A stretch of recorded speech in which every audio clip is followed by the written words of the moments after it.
Welcome, everyone, to another edition of SCRC's Let's Talk Caregiving podcast. I'm your host, Roberto Velasquez, Executive Director of SCRC, and I'm here as always with my co-host, Marta Rayon, Director of Public Relations and Government Affairs. Hi, Roberto. Hi. Today we have two special guests. We have Tracy Truscott and Ivan Arias, both social workers who work directly with clients at UC San Diego Shiley Marco's Alzheimer's Disease Research Center. Welcome. Thank you. Welcome. Thank you. So I'm really excited that you're here joining us because we really want to talk about Alzheimer's disease, and we want to talk about kind of life after Alzheimer's disease. You know, it's very challenging when you're going through as a caregiver and you're not even probably identifying as a caregiver yet. You're going through these emotions as you're seeing your loved one have some more difficulties and more difficulties. Sometimes there's huge denial and you're just trying to excuse, you know, the forgetfulness or the inability to do certain things with possibly old age, or if it's early, it might be something else that might be going on, maybe medications or something. But so there's a lot of denial, and then there's no more denying it. Well, and I think too, the idea of Alzheimer's disease, it sounds so daunting. What is Alzheimer's disease? What does it look like? What is it going to look like? How is it going to affect our families? So it's also, I think, the unknown that families are facing. So I'm so glad that you're here to talk to us about what happens next. Well, yeah. And I'll just share one more. You know, the denial is so strong. We were at a conference just yesterday, and I was talking about the disease and the evaluation and kind of the symptoms of dementia, and Alzheimer's being the number one cause of dementia and in the country and around the world. And the gentleman came up to me and said, wow, you know, I really didn't want to come here because I did not want to hear this, but I came anyways. And everything you talked about is what my mom is going through. And I didn't want to hear it, but now that I heard it, I'm going to make that doctor's appointment. I'm going to go get her diagnosis because I know that I can't avoid it anymore. And, you know, here I am. That's good that he realized that. Yeah. So Tracy, Yvonne, you know, tell us, you work directly with clients who are caregivers through the research center. So how do you help them? How do you work with them? Well, we do different things with the families. For example, we have social work consultations where they come in, and usually they're very lost when they first get a diagnosis. They don't really know what the next steps are, you know, what to do after getting that diagnosis, what that means, how it's going to change their life. So they do come to us for support in that sense and talk to us, the social workers there. We also offer different support groups for them and quality of life programs, which are programs geared towards engaging the person with dementia and their caregiver in a meaningful way where they can socialize and have a mentally stimulating activity that they can attend. Exactly. And as a social worker in the research center, I get a lot of calls from families and caregivers who they need a roadmap. They call us and they say, you know, we just got this diagnosis. You're a research center at UCSD. What do we do now? You know, so I usually schedule an appointment for them to come in and meet with us. And then we set up kind of a roadmap because emotionally, they're oftentimes in shock, you know, or disbelief. Absolutely. I mean, there are times when people know things are happening, but I would say they're still in shock, even if they think they know something might have been going on for a while, you know. And I think from the perspective of the caregiver, having someone there to guide you, like you say, set up a roadmap and let you know what might be coming next, that is so helpful. Yeah, absolutely. And I know when they contact us here at SCRC, many of them are already in a situation where they're just lost and it's crisis almost. And they're wanting somebody to talk to and give them that guidance and coach them through the next step. So when you're working directly with some of these families, what are some of the stories or some of the emotions that they actually talk about? Grief. Sometimes they don't even identify it as grief, but some of the caregivers are more in denial than, the person who has a diagnosis, for example. We got a diagnosis, but my mom's been noticing things for a while, and I didn't think this was happening, So this one daughter and her mother came into the center to have a meeting with me, and her mother was very mild, early stage in the disease process, still driving, still picking up her grandkids, doing a lot of things, but just got a diagnosis of Alzheimer's disease. And the daughter was really pushing her. They had this really great, amazing relationship, but the daughter was kind of pushing her to, let's get your financial affairs in order. Let's do this. Let's do that. She was really like wanting to put things in order, the caregiver. And the person with the dementia, just not ready, a lot of emotion going on. So we met and we talked about it, and the daughter got involved in a support group. She came to Southern Caregiver Resource Center, good. Yeah. Referred her to a lot of other support in the community, and just slowed the whole process down so that the mother could have a chance to grieve and the daughter could have a chance to grasp and grapple with the fact that, wow, my mom has Alzheimer's disease, and I'm letting her drive my kids around, and that's going to change. And she does a lot for her. She picks her kids up from school, and she's really integrated in the family, and the process. And so a lot of change. Yeah, a lot of change. And your story reminds me of a couple of situations again. Pre-diagnosis. So at least in your situation, they already were dealing with the diagnosis of Alzheimer's. But I know this individual who not too long ago was telling me that he's concerned about his mother, and him and his wife were both telling me they're concerned about his mother. She's starting to have a lot more memory issues. She still lives by herself. They're trying to get her to accept help, but she really doesn't want it. She's still driving. Oh, wow. She's already been lost a few times while she was driving. She has all the signs of that you shouldn't be driving, with the dings and the scratches, and forgets where she parks her car and walks around and has to call people for help. Well, see, and this is why I like how we are able to partner and really support each other's clients. Right. Because you do need to look at it from, it's not just the patient or the person with the Alzheimer's disease, but it's also the family and how it's going to affect them, but also understanding. Do you get that a lot from the clients that you see? Yes, sometimes, but I did have a story, with what Robert was saying earlier about the denial. So I had a man come in, and his wife was the one who was diagnosed. And, by what he was telling me, it sounded like he was the only one in his family who was accepting the diagnosis. So not his wife who was diagnosed, nor his kids, his children. So it just made it really difficult for him to really cope with the changes, because others in his family kept saying, no, this is the normal part of aging, and mom's fine. She's just that's getting the way older. She is. Exactly. We've heard that too. And this is grief. I mean, this is this is really trying to cope with the changes over time and acceptance of the changes that are occurring. Your story, Tracy, when you were talking about, trying to get things in order right away because you had the diagnosis.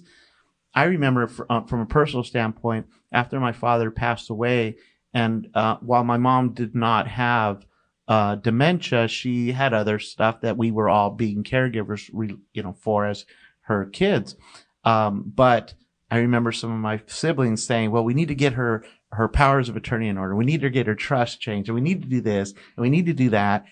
And my mom was, no, leave me alone for a while. And we did eventually. She eventually became, we got her trust in order and everything that needed to happen.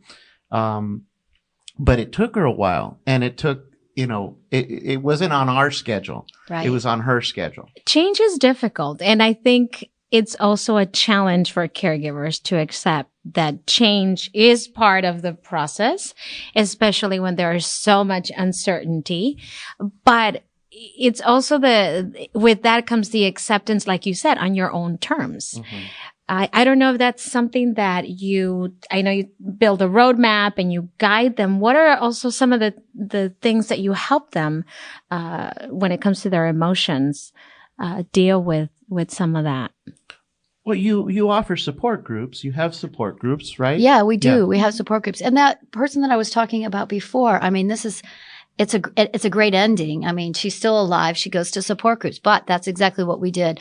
So she came into an early stage Alzheimer's support group, Mm-hmm. and her daughter went to a caregiver support group. Mm-hmm. Oh, good. And so together, Mm-hmm. you know, they started this process of talking to each other. And several times, they've met with me, you know, as the months went by, and she gave up driving on her own because Mm-hmm. she's still, and the daughter was, really happy about that because she's, you know, they partner now. So they're making choices together.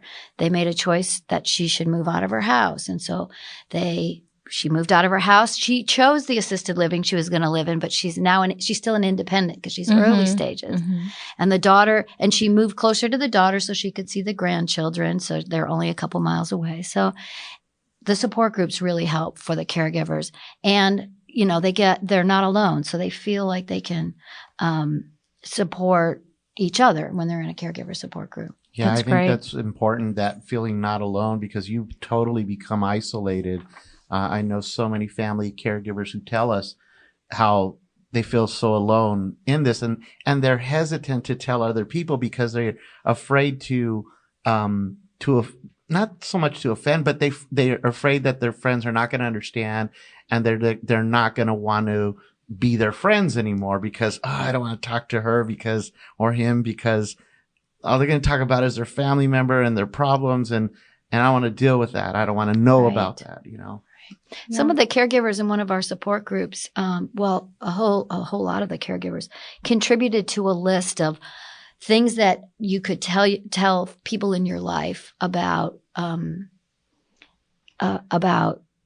you know, when they say, when they start to ask for help. Right. You know, so sometimes they're afraid to ask for help, or they don't know what to say. So somebody will say to them, "Oh, just give me a call if you need anything." Right. So Right. our caregivers put together things that they could hand to people. Oh, good. Like, yes. take my person out to the movies. Come and take them for a walk on this particular day at this particular time. Wonderful. It's because they don't know what to say. They're like, I'm not going to call my neighbor. I'm not going to call my daughter. They're busy. They have things to do. You know, I hear that all the time in my classes when caregivers say, well, I don't want to ask because I don't want to burden someone. I don't want to inconvenience. And you'd be surprised that people are willing to help if they only knew how. I tell them, you know, you don't know that they might be interested in coming and cleaning your house or picking up groceries for you if you don't talk Doing to your them laundry, about it. something. Yeah. Yeah. And asking for help is a huge, it might be very difficult, but it's of strength because it is difficult to ask for help, but it's important for the caregiver to take care of themselves before they take care of someone else. Just like, you know, when you're on an airplane and the cabin loses pressure, That's right. Mm-hmm. the flight attendants, what do they say? They say, put on your oxygen mask first and then help someone else, because how are you going to be able to help someone else when you haven't taken care of yourself? Yeah. So that's very important to tell caregivers as well. Sounds like one of my classes. Yeah, it sure does. Exactly. You know, it's interesting with the list of things to ask, and when you challenge families or an individual and you say, what is it that you need? You know, we just had that experience the other day, and a caregiver was telling us she wrote down the top 3 things. And the first one was, somebody come and stay with my husband, she said, for 30 minutes so I can take a nap. That was the first thing that she wanted. The second thing is, somebody come another day and stay with my husband so I can go grocery shopping by myself. I need to do it by myself. And the third thing was, somebody come and stay with my husband so I can go to a movie. And so it was just very but it was specific. very specific. Yes. Her top 3 priorities. So yeah, so those lists are great, and training people and getting people to really think about ways that they can help or ask for help and accepting the help. Right. And after somebody gets a diagnosis, educating themselves is really important about the disease and, what they have to look forward to and looking at all of these different things. So, which is why we at the research center, we always refer them to Southern Caregiver Resource Center and or the other Alzheimer's, organizations that are out there, just because they need the extra help. They need all the help. Right. What does that look like, Tracy, when they are inquiring more about the disease? What does it look like? How do you guide them through that? So I typically ask them to look at the NIH website, at the Alzheimer's Disease Education and Referral, the ADIR website, because it has so much information. I also have pamphlets and I give them information, but just the idea that they understand that it's slow process. It's a slow, insidious process. You don't wake up one day with Alzheimer's disease. I mean, this is a slow. So they don't have to make these changes immediately. They can take a breath. Nothing's going to happen tomorrow, even though yesterday they didn't have a diagnosis and today they do. It's going to be okay if they just take a deep breath, calm down, and just educate themselves.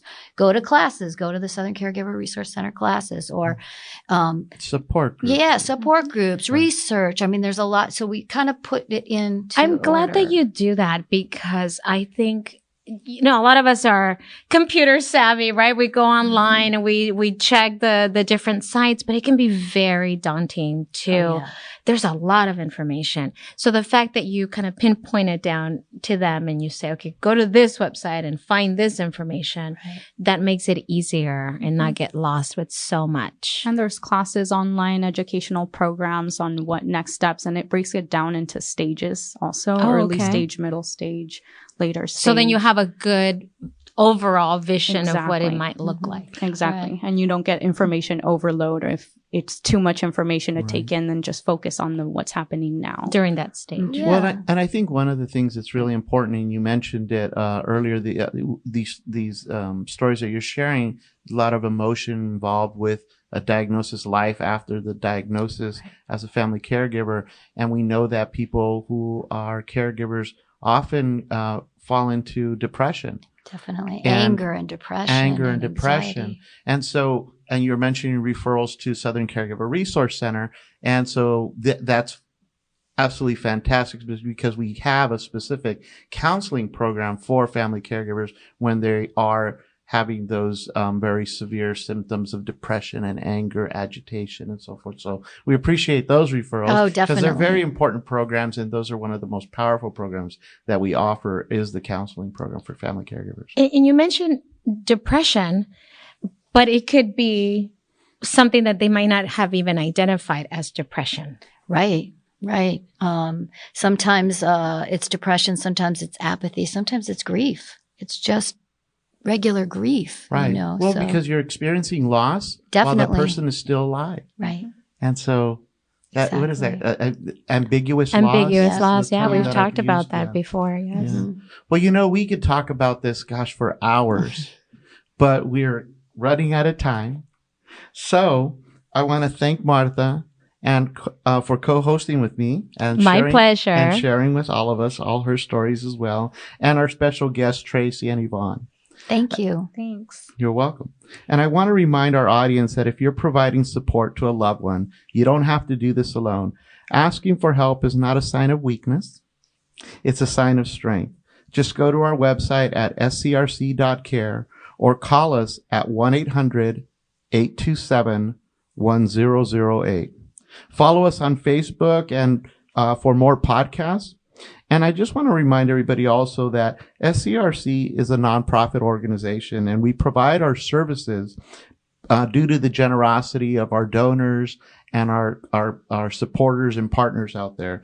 So if you want to help us, you can always go online to our website and click on the donate and make a donation. It's tax deductible. And that's scrc.care. That's absolutely right, scrc.care. Just click on the donate button.